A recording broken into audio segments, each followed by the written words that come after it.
그렇다면 우리가 정부를 갖는 이유가 무엇인지, 또 정부의 목적과 역할은 무엇인지, 그리고 정부의 권위는 하나님의 권위와 어떻게 연결되어 있는지를 알아야 합니다.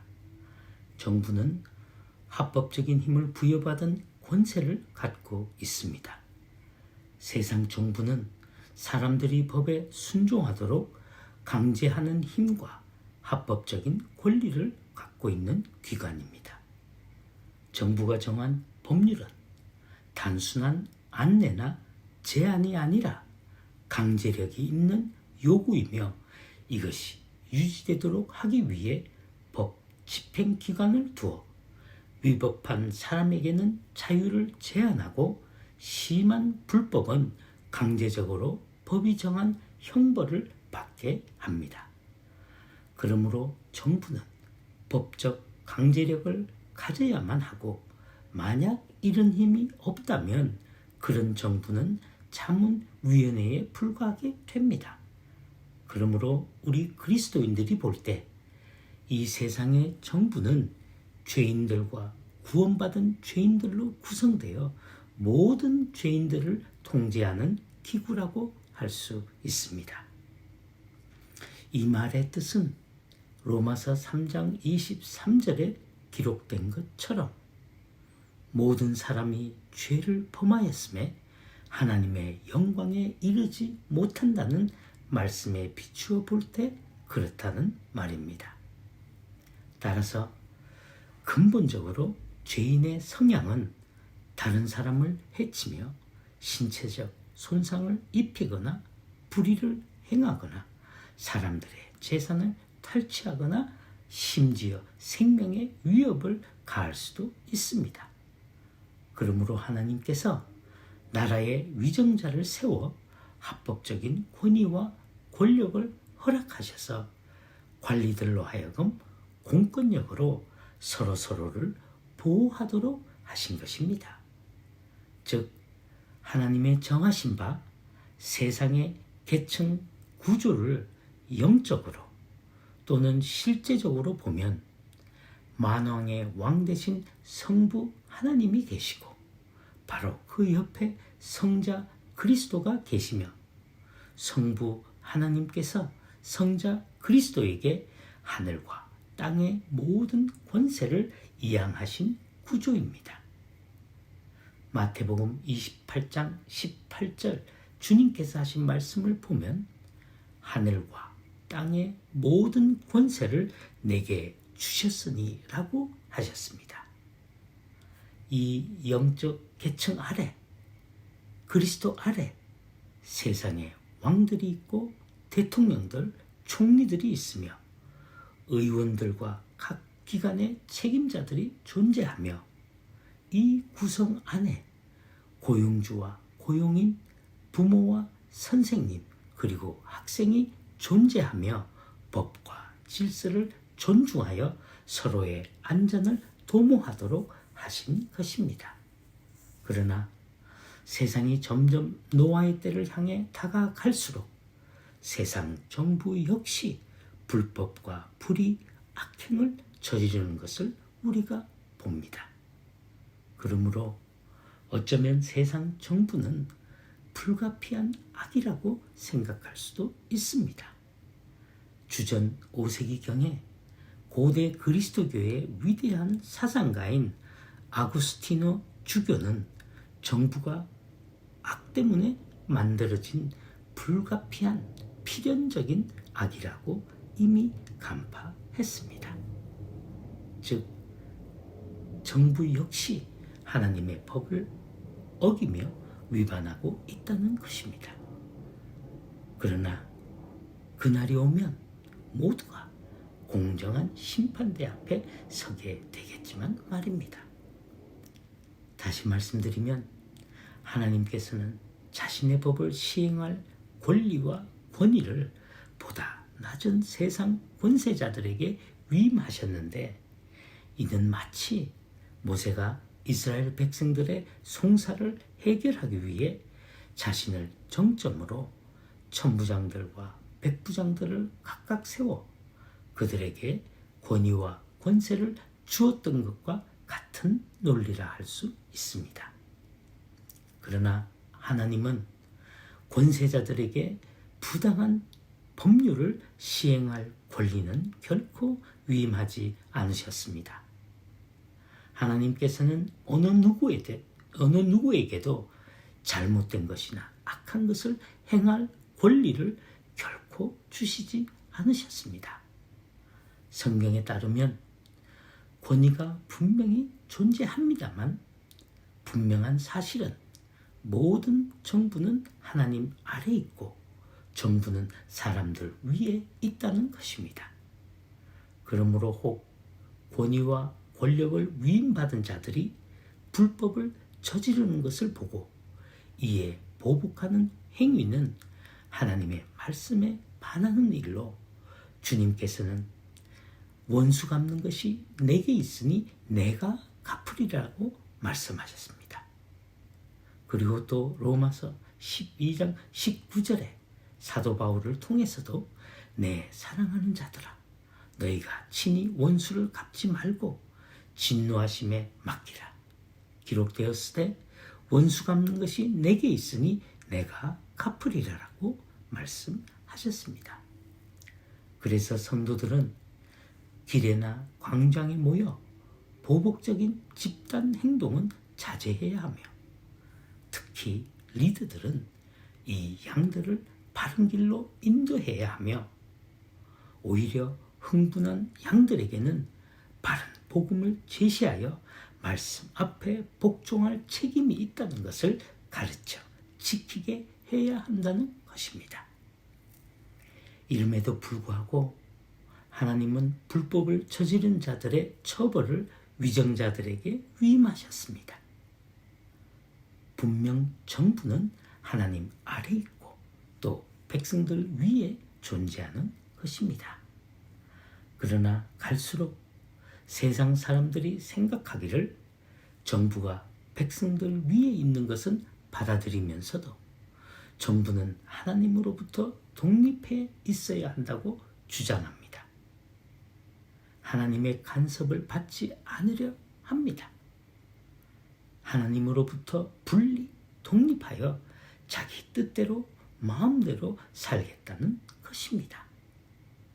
그러므로 이 세상 정부들은 점점 더 하나님의 통제로부터는 멀어지려고 애쓰며 동시에 정부는 통제와 지배를 점점 더 증대시켜 사람들의 삶을 직접 컨트롤하기를 원하고 있습니다.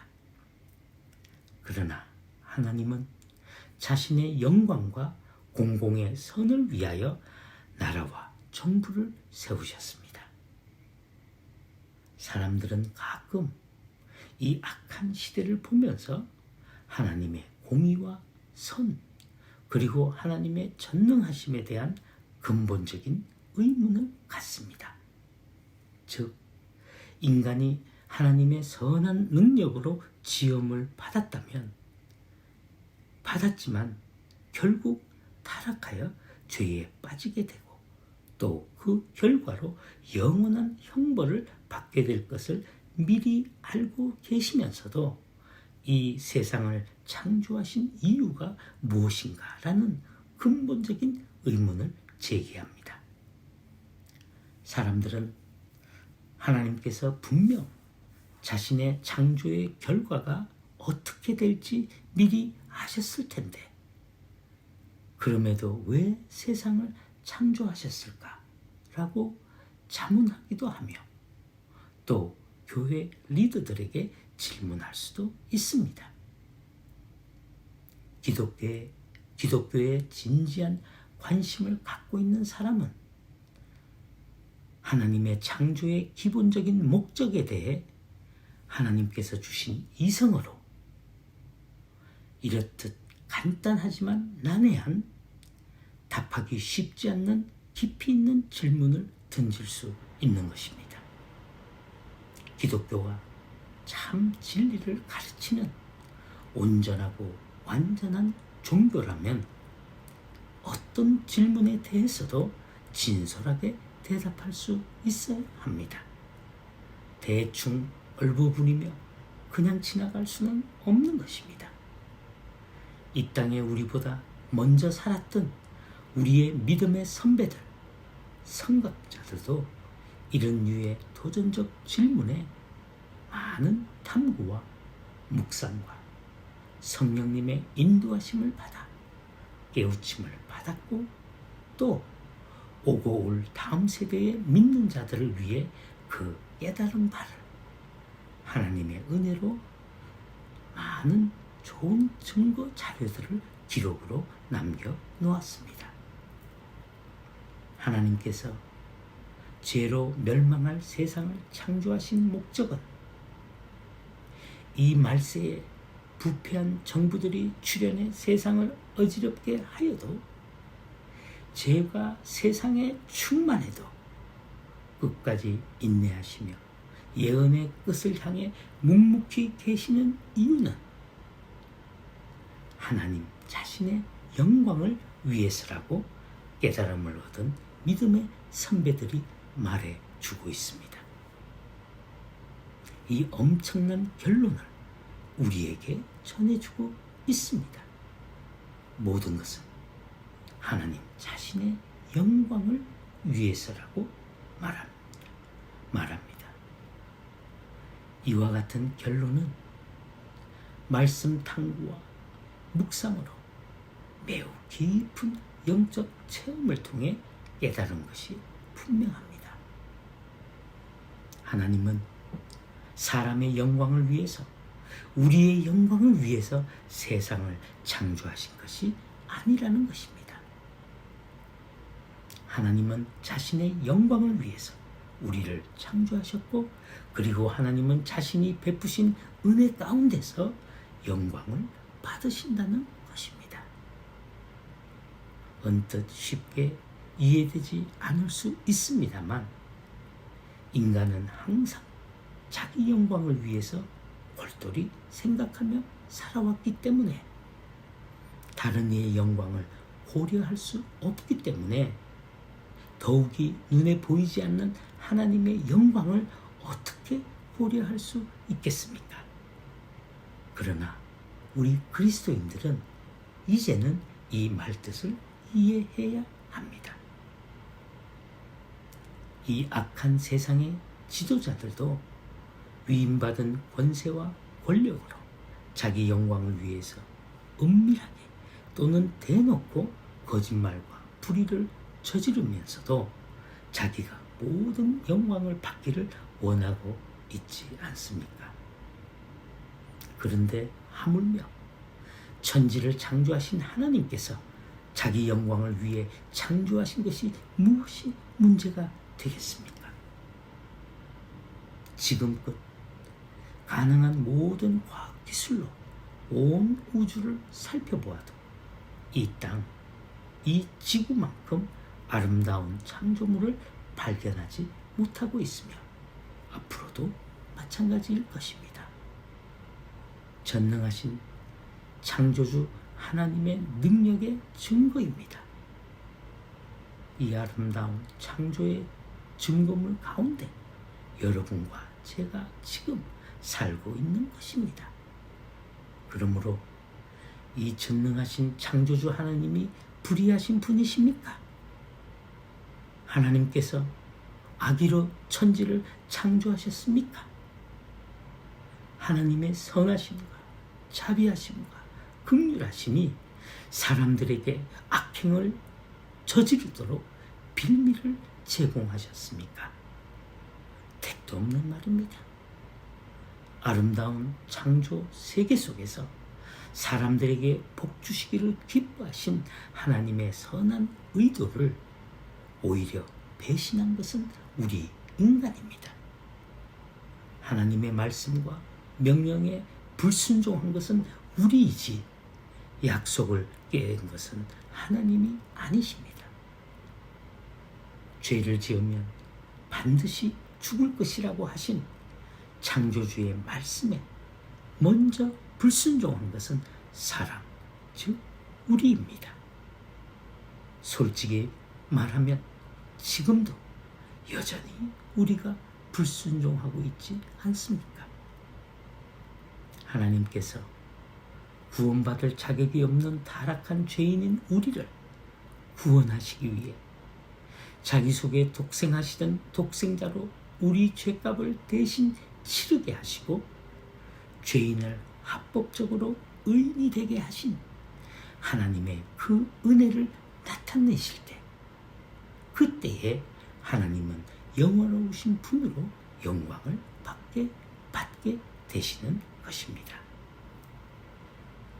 이 은혜의 역사를 바로 깨닫고 우리의 마음 깊은 데서부터 울려나오는 아멘을 통해 우리가 하나님께 영광을 올려드릴 수 있는 것입니다.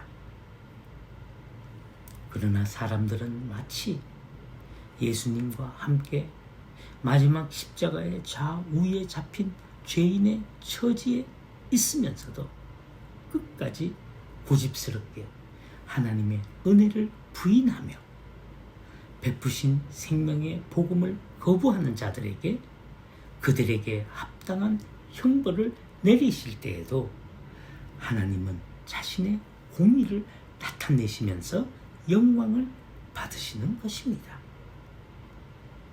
어떤 믿음의 선각자는 말했습니다. 모든 영광이 하나님에게만 돌아가는 두 장소가 존재한다고.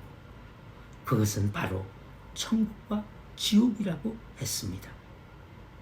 끝까지 회개하지 않는 죄인들은 지옥에서 아무 영광도 얻지 못하며 오직 하나님만이 영광을 받으실 것이다.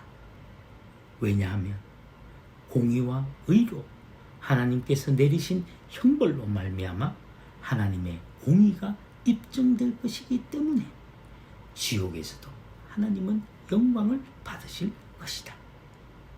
그리고 천국은 그분의 영원한 나라이므로 당연히 영원 무궁토록 하나님께서 영광을 받게 되신다고 말했습니다.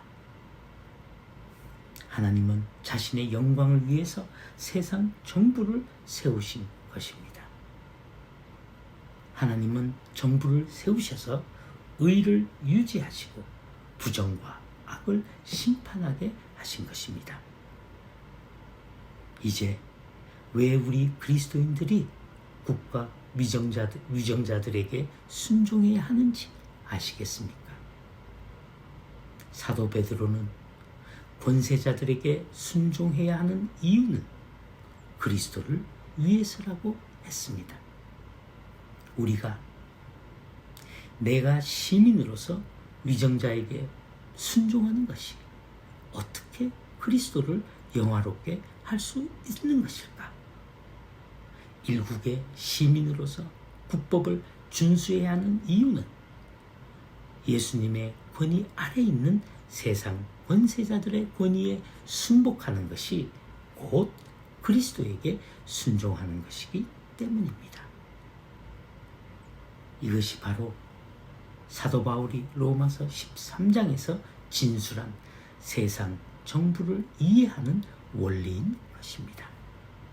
1절 각 사람은 위에 있는 권세들에게 굴복하라. 권세는 하나님으로부터 나지 않음이 없나니 모든 권세는 다 하나님의 정하신 바라. 2절 그러므로 권세를 거슬리는 자는 하나님의 명을 거슬리느니 거슬리는 자들은 심판을 자취하리라. 우리는 때때로 정부의 부정과 부패를 볼 때 차라리 이 세상에 정부가 없었으면 좋겠다는 생각을 할 때도 있습니다. 그러나 무정부 상태는 무법천지가 되고 맙니다. 그래서 가장 타락한 정부라도 존재하는 것이 무정부 상태보다는 낫다고 정치 이론가들이 주장합니다. 그러므로 사실 정부는 하나님의 영광과 우리의 선과 안전을 위해 존재해야 합당한 것입니다. 하나님께서 사랑하시는 성도 여러분, 앞으로 우리 그리스도인들은 주님이 다시 오실 때까지 이 땅에서 계속 살면서 자유민주주의 체제 아래 살게 된다면 선거제도를 통해 국가 위정자들을 선출하는 데 참여하여야 할 것입니다. 하지만 성도는 우선 하나님의 백성이며 하늘의 시민권을 가진 사람이라는 것을 자각하고 분별력을 갖고 세상 권력에 집착하는 사람들에게 미혹당하지 않도록 경건한 신앙생활에 큰 피해를 입지 않도록 미혹을 조심해야 합니다. 교회가 성도들이 앞장서서 나라를 구해야 한다고, 불의한 권력에 맞서 들고 일어나야 한다고, 신앙과 믿음을 지키기 위해서는 세를 결집하여 동참해야 한다고 선동하는 선동가들, 특히 양의 옷을 입고 있는 자들의 이런 미혹을 주의해야 합니다. 주님께서 사도 바울과 베드로를 통해 주신 말씀을 기억하며 어떤 세상적 논리나 그럴듯한 설득에도 결코 미혹되어 멸망의 올무에 빠져서는 안 될 것입니다. 나라들의 모든 흥망성쇠는 사람들의 노력에 의해 만들어지는 것이 아니라 오직 하나님께 있다는 것을 잊지 말아야 할 것입니다. 그리고 하나님께서 우리 그리스도인들에게 부여하신 3가지 신분이 있다는 말씀을 드리고 이 말씀을 마치겠습니다. 첫째, 우리는 하나님 나라의 시민권자라는 신분을 가진 자들입니다. 둘째로는 우리는 그리스도의 대사라는 신분을 이 땅에서 가지고 있는 사람들입니다. 셋째로는 우리는 세상 국가의 시민이라는 신분을 가진 사람이라는 사실입니다. 위 3가지 중 처음 2가지 신분은 우리가 거듭날 때 하나님으로부터 주어지는 것이요, 마지막 3번째 신분은 이 땅에서 부여받은 신분입니다. 이 삼중적 신분을 가졌다는 것을 인식하고 있는 사람들, 이 3가지 신분의 우선순위를 바로 이해하고 있는 사람들이 주님으로부터 진정한 성도라 일컬음을 받을 것입니다. 우리가 비록 지금 육신을 입고 각자의 출생한 나라 또는 이민자로 이중 국적을 갖고 이 땅에 살고 있지만 예수님을 그리스도로 믿고 주님을 영접한 사람은 이제 자신은 하늘의 시민권자라는 사실을 잊지 말아야 합니다. 즉, 장차 올 그 영원한 나라의 시민으로서 하나님의 말씀, 즉 하나님의 법을 최우선적으로 생각하며 지켜야 할 의무와 책임이 있다는 것을 알아야 합니다. 다시 말해 모든 성경 말씀에 순종해야 한다는 뜻입니다. 그렇게 순종할 때 비로소 이 땅에 살면서도 실제로 하늘의 하나님의 통치를 받는 세상과 구별된 삶을 살 수 있게 되는 것입니다.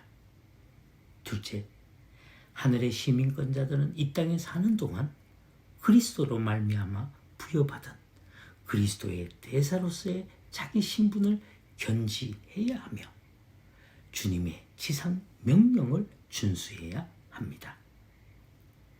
그러므로 너희는 가서 모든 민족을 제자로 삼아 아버지와 아들과 성령의 이름으로 세례를 베풀고 내가 너희에게 분부한 모든 것을 가르쳐 지키게 하라. 마지막으로 하나님의 시민권과 하나님이 주신 하늘의 시민권과 그리스도의 대사의 신분을 소유한 성도로서 우리의 선한 양심과 말씀의 가르침으로부터 얻은 지혜로 이 땅의 국가의 시민의 임무와 책임을 다해야 한다는 것입니다. 이 세 가지 신분에 대해 잘 모르거나 그 순위가 뒤섞이게 되면 미혹자들의 먹잇감이 될 수밖에 없습니다. 완전하고 온전한 하나님의 나라만이 우리 그리스도인들의 소망이므로 이 땅에서 삶의 초점을 하늘에 맞추고 그곳에 여러분들의 마음을 두실 수 있기를 간절한 마음으로 기원합니다. 혼란스러운 상황에 처할수록 이 우선순위를 마음에 잘 정립해 두어야 합니다. 곧 다가올 새하늘과 새 땅, 하나님의 장막과 성도들의 거처가 함께 있게 될 그곳, 다시는 사망이 없고 애통하는 것이나 곡하는 것이나 아픈 것이 다시 없는 우리 어린 양 주님의 보좌와 하나님의 지극히 거룩한 보좌를 우리 눈으로 목도하며 영원히 함께 살아갈 그 나라. 이런 산소망을 품고 사는 사람들은 절대로 이 땅에서 어떤 유혹에도 당하지 않게 됩니다. 이 영원한 나라를 생각하며 말씀을 탐구하고 선교와 전도에 힘쓰는 일에 전력을 다하지 다른 땅의 일에 빠져서 허우적거리지 않습니다.